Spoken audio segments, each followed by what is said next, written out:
Sou filha da terra e da água e latente do céu. Atravesso os poros do oceano e das praias. Transmuto-me, mas não posso morrer. Pois após a chuva, quando nem uma mancha marca o desnudo telhado celestial, e os ventos e os raios de sol, com os seus raios convexos, constroem a cúpula azul de ar.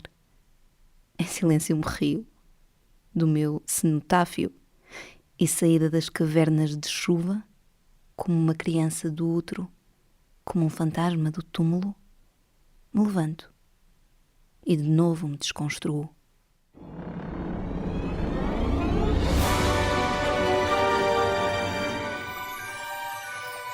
Era uma vez.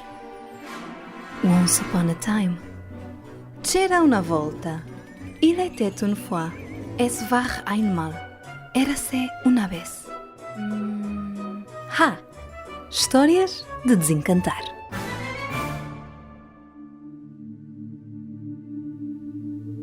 O poeta inglês Percy Bysshe Shelley, autor do poema A Nuvem, do qual se revelou a última estrofe, nasceu em agosto de 1792 e faleceu, ainda jovem, 2 meses antes do seu 30º aniversário e 2 anos depois de ter escrito este poema.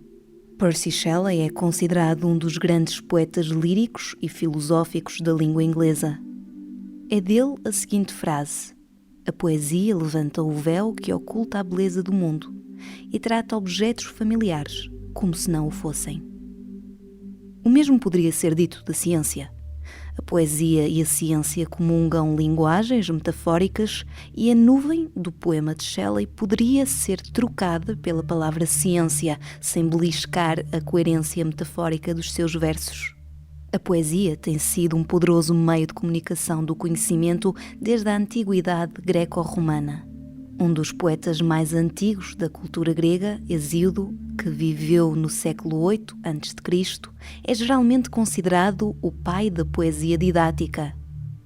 Vários séculos passados, o filósofo e poeta romano Tito Lucrécio Cato, que viveu entre os anos 94 e 50 a.C., escreveu um notável e longo poema sobre a natureza das coisas, De Rerum Natura, onde divulgou a física atomista de Demócrito e a filosofia moral de Epicuro. Lucrécio acreditava que a transmissão do conhecimento científico e filosófico através da poesia seria mais agradável para os seus leitores. A poesia didática atravessou toda a Idade Média e estava ainda bem viva no século XVIII, como demonstram os poemas do médico, botânico e poeta inglês Erasmus Darwin, avô de Charles Darwin, a quem voltaremos mais à frente. Roald Hoffmann é um excelente exemplo de um cientista-poeta. Galardoado aos 44 anos com o Prémio Nobel da Química em 1981 pela sua investigação em química teórica, Hoffmann é professor emérito na Universidade Cornell, nos Estados Unidos, dramaturgo, coautor da peça Oxigênio e autor de 7 livros de poesia, o último dos quais, com o título Constants of the Motion, foi publicado em outubro deste ano. Sofia, a nossa grande poeta, desvendando a sua profunda ligação com a poesia, escreveu na Arte Poética 2: a poesia é a minha explicação com o universo, a minha convivência com as coisas, a minha participação no real, o meu encontro com as vozes e as imagens. De forma algo semelhante, Hoffmann refere que escreve poesia para penetrar no mundo ao seu redor e para compreender as suas reações a ele. E deixa um lamento. A partir da Revolução Industrial, talvez por reação a ela ou talvez por outras razões, a ciência e a sua linguagem afastaram-se da poesia. Isso é uma pena, tanto para os cientistas quanto para os poetas, mas deixa muito espaço aberto para aqueles de nós que conseguem mover-se entre os dois. No seu recente livro A Realidade Não É o que Parece, Carlo Rovelli, um notável físico teórico e um excelente divulgador de ciência, conclui, através de um exemplo focado no batistério de São João de Florença, que a grande ciência, representada por Einstein, e a grande poesia, representada por Dante, são visionárias e podem até chegar às mesmas intuições. Rovelli também sente que a nossa cultura tem separado insensatamente a ciência da poesia, ignorando que estas são duas ferramentas essenciais para vermos a complexidade e a beleza do mundo.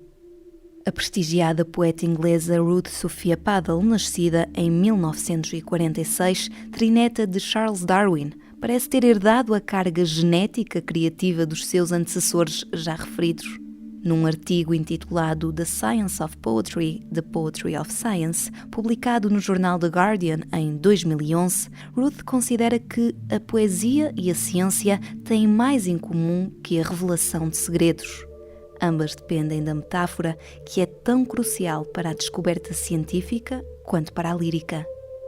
Em 2009, Ruth publicou o livro Darwin, A Life in Poems, onde descreve em poemas toda a vida do autor de A Origem das Espécies, que mesmo sem escrever poesia, teria a sua mente iluminada pela utopia dos poetas. Recuando até ao século das luzes, é incontornável salientar o progresso científico da química em França, devido principalmente aos trabalhos de Antoine Lavoisier, nascido em 1743, e da sua esposa e colaboradora Marianne Lavoisier, 14 anos mais nova. O casal agregava contrastantes personalidades, mas com virtudes complementares. Ambos comungavam a paixão pela química, que transformaram numa ciência moderna.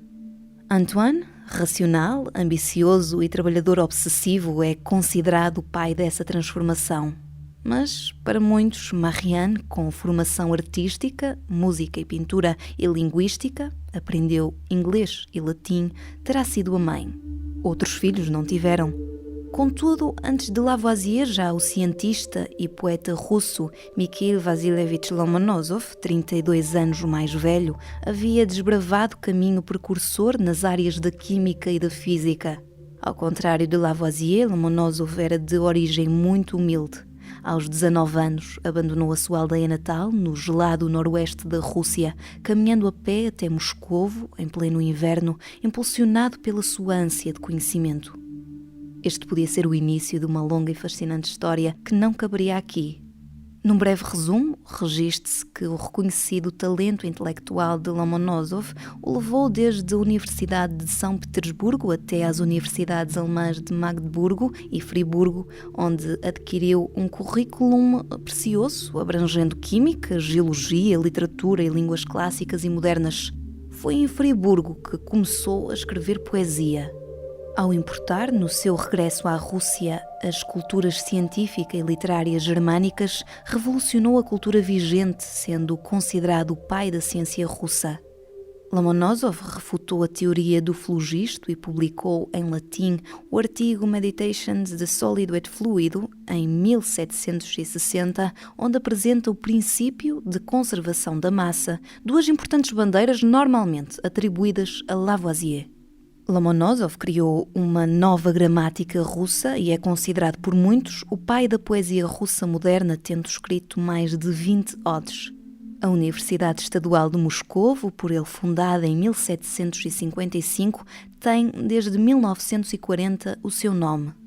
Lavoisier era avesso a conceder créditos a quem contribuíra de forma significativa para o seu trabalho, como ficou patente na polémica questão da descoberta do oxigênio, que constitui a principal trama da peça teatral com o nome desse elemento. A famosa frase que lhe é atribuída, nada se cria, nada se perde, tudo se transforma, é uma consequência direta do princípio da conservação da massa, publicado por Lomonosov em 1760. Lavoisier demonstrou também, 14 anos depois, nas suas experiências de combustão. Mas existem fortes suspeitas de que, sem nunca o ter revelado, conhecia o artigo de Lomonosov que terá sido traduzido do latim por Marianne. Sem retirar mérito ao importante trabalho de Lavoisier, há uma nuvem escura que lhe retira algum brilho.